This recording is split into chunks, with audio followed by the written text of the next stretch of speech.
veterans who defended this country aren't just the reason we can sleep at night. They're the reason we can dream. And together, we'll fight for our veterans and everyone who served our country. Thank you. I think no matter which part of the aisle, which side of the aisle you are on, I think we can all agree that our veterans, we love you, we appreciate you. Thank you for your service.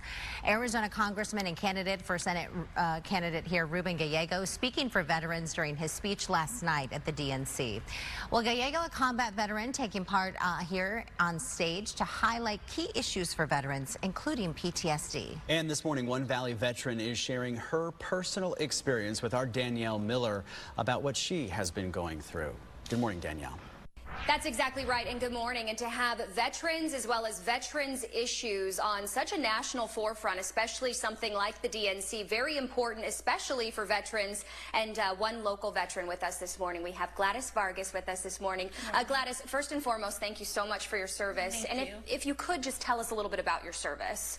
So I did 8 years total in the Marine Corps, just like Ruben Gallego. I did 4 years active, 4 years inactive.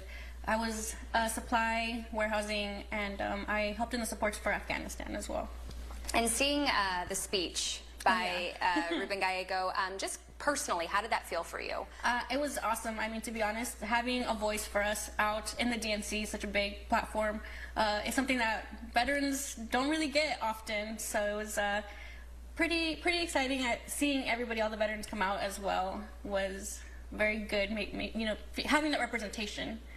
And in terms of, you know, somebody like Ruben Gallego or any other type of candidate, the issues facing veterans and specific issues to yourself, what are some of the things that you're looking for or fighting for?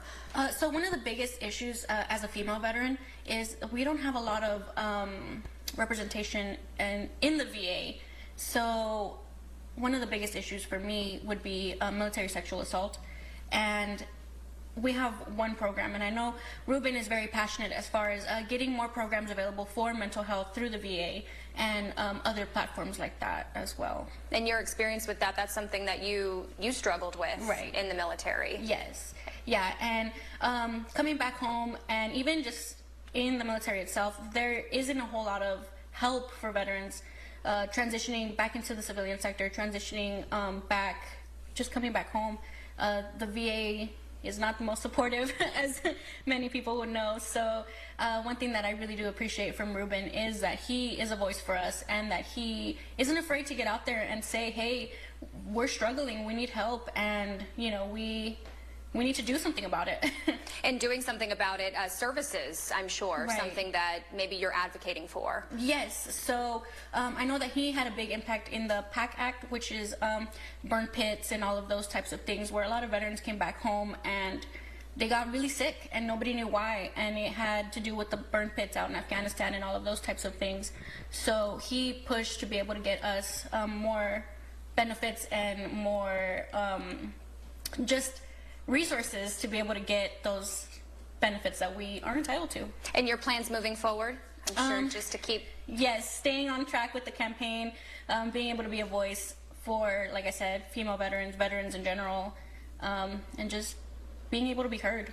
And PTSD is huge for you as well. Yes, and I know Ruben has spoken a lot about his struggles with PTSD as well, and that's one of those things that it's not spoken about, and it's important for those types of things to be heard too as well, because in order for us to get rid of the stigma, we need to talk about it. Yeah, well, I appreciate it, Gladys. Thank you so much for your time with us this morning, and we will send it back to you guys there in the studio.